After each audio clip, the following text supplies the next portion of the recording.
বক ফুলের বড়া আমি কিভাবে বানিয়েছি বন্ধুরা, সেই রেসিপি নিয়ে আজকে চলে এলাম। সত্যি অসাধারণ হয়েছিল এইভাবে তুমি যদি বক ফুলের বড়া বানাও। তো খুব ভালো লেগেছে আমাদের। তো বলো সবাই কেমন আছো? আশা করছি ভালো আছো, সুস্থ আছো। আমার চ্যানেলে তোমাদের সবাইকে স্বাগত। তোমরা যে যেখান থেকেই দেখছো আমার এই রেসিপিটা, তোমাদের সবাইকে অনেক ভালোবাসা বন্ধুরা।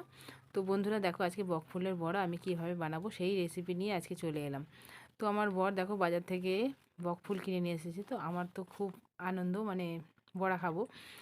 তো সেই জন্য আবার ভাবলাম তোমাদের সাথেও একটু শেয়ার করি।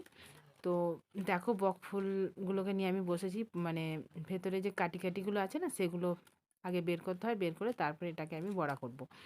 তো কিভাবে দেখো এটাকে আমি কাঠিগুলোকে বের করছি। তো এইভাবে আমি সব কটা ফুলের ভেতর থেকে এটা বের করে নেব। ফুলগুলো কিন্তু খুব সুন্দর লাগছে, এইভাবে আমি থালার মধ্যে সাজিয়েছি তো আরও সুন্দর লাগছে, বলো। তো দেখো সব কটা ফুল থেকেই আমি এইভাবে কাঠিগুলোকে বের করে নিয়েছি। দেখো আর ফুলের মধ্যে নেই কাটি, তো লাস্টে এটা থেকে গিয়েছিল। তো এই কটা দেখো ফুল আমি পেলাম। তো এইগুলোই চলো এবার বড়া বানিয়ে ফেলবো। তো কিভাবে এবার আমি রেসিপিটা রেডি করছি সেটা দেখো তোমরা।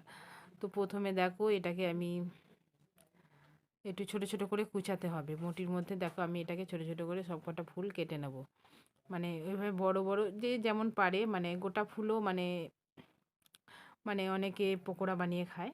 তো আমি তো আজকে সেইভাবে করব না, আজকে আমি এইভাবে করব যেভাবে করছি। দেখো তোমাদের আশা করছি ভালো লাগবে। তোমাদের রেসিপিটা সত্যি অসাধারণ হয়েছিল, একদম মুচমুচে খেতে। তো গরম ভাতের সাথে সত্যি অসাধারণ লেগেছে। তো দেখো সব কটা ফুল আমি এইভাবে কুচিয়ে নিচ্ছি। আর এই যে শেষের মানে বোঁটাগুলোকে ফেলে দিচ্ছি, বোঁটাগুলোকে আর নিইনি কিন্তু আমি। দেখো সব কটা ফুল একদম কাটা হয়ে গেছে।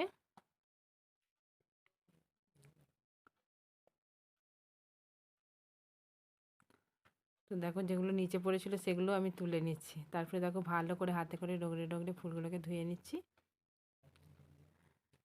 তো তারপরে দেখো এবার বড়াটা বানাতে আমি কি কি জোগাড় করেছি। তো প্রথমেই বড়ার ফুলগুলো মানে বক ফুলগুলোকে ধুয়ে পরিষ্কার করে তুলে নিয়েছি। তারপরে দেখো মাঝারি সাইজে দুটো পেঁয়াজ, চারটে পাঁচটা কাঁচা লঙ্কা, আদা কুচি আর রসুন কুচি। তো বাড়িতে যা ছিল আমি সেটা দিয়েই বড়াটা বানিয়েছি, কিন্তু তাতেই অসাধারণ হয়েছিল। তারপরে দেখো এটা প্রয়োজন মতো নুন দিচ্ছি, আর হলুদের গুঁড়ো, আর একটু জিরের গুঁড়ো, মানে জিরে ধনে পাউডার আমি বাড়িতেই পেস্ট করে রাখি, তো সেই পেস্টটাই আমি দিয়েছি। তো দিয়ে দেখো তারপরে এটাকে ভালো করে একটু মেখে নেব।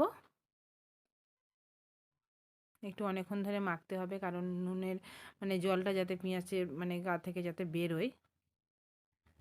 তো দেখো তারপরে আমি এর মধ্যে দিচ্ছি এই যে বেসম। তো বেসম দিয়েও এটা ভালো করে একটু মেখে নেব।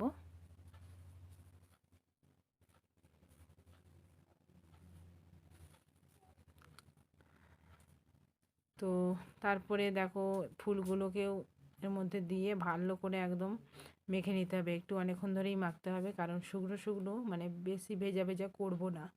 তো আমি একটু এর মধ্যে একটু জল দিয়েছিলাম, মানে ভীষণ শুকনো পাড়া হয়েছিল। আর যা বেসন বাটিতে ছিল তো সব বেসনই আমি দিয়ে দিয়েছি। দেখো একদম রেডি হয়ে গেছে। তারপরে আমি দেখো গ্যাসের মধ্যে কড়া বসিয়ে তো সর্ষের তেলে আমি ভাজবো। তো তেলও দিয়ে দিয়েছি।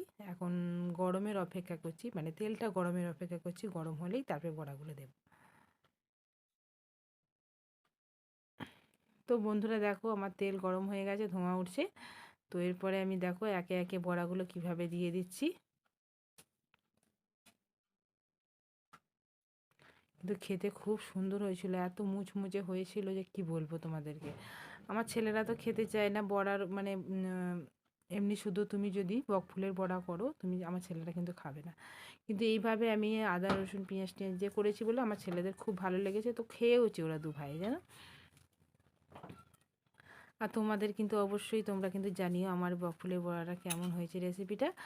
আর নতুন বন্ধুরা যারা আজকে চ্যানেলে আমার প্রথম এসেছো তোমাদেরকে অনেক ভালোবাসা। প্লিজ তোমরা আমার ছোট্ট চ্যানেলটাকে সাবস্ক্রাইব করে দিয়ে পাশে থেকো। আর পুরনো বন্ধুরা তোমরা তো আছোই, তোমাদেরকেও অনেক ভালোবাসা। আমার বড়া রেসিপিটা কেমন হয়েছে অবশ্যই তোমরা কিন্তু কমেন্ট বক্সে জানিও। এইভাবে দেখো সব কটা বড়া আমি ভেজে নেব, একদম লাল লাল করে ভেজে নিয়েছি মুচমুচে করে। সত্যি বন্ধুরা লাল লাল করে মুচমুচে করে মানে বকফুলের বড়াগুলো ভেজে সত্যি অসাধারণ লেগেছিল খেতে। তো তোমাদের কেমন লাগলো আমার এই রেসিপিটা অবশ্যই কিন্তু কমেন্ট বক্সে জানিও। আর নতুন বন্ধুরা যারা আমার চ্যানেলে আজকে প্রথম এসেছো, তোমরা কিন্তু আমার এই ছোট্ট চ্যানেলটাকে সাবস্ক্রাইব করে দিয়ে পাশে থেকো। আর তোমরাও কিন্তু কমেন্ট বক্সে জানিও কেমন হয়েছে আমার এই বকফুলের রেসিপিটা। তো আজকে আমি শেষ করলাম এখানেই। তো আবার দেখা হবে নেক্সট কোনো রেসিপি বা ব্লগের সাথে। ততক্ষণে তোমরা সবাই ভালো থেকো, সুস্থ থেকো। সবাইকে টাটা বাই।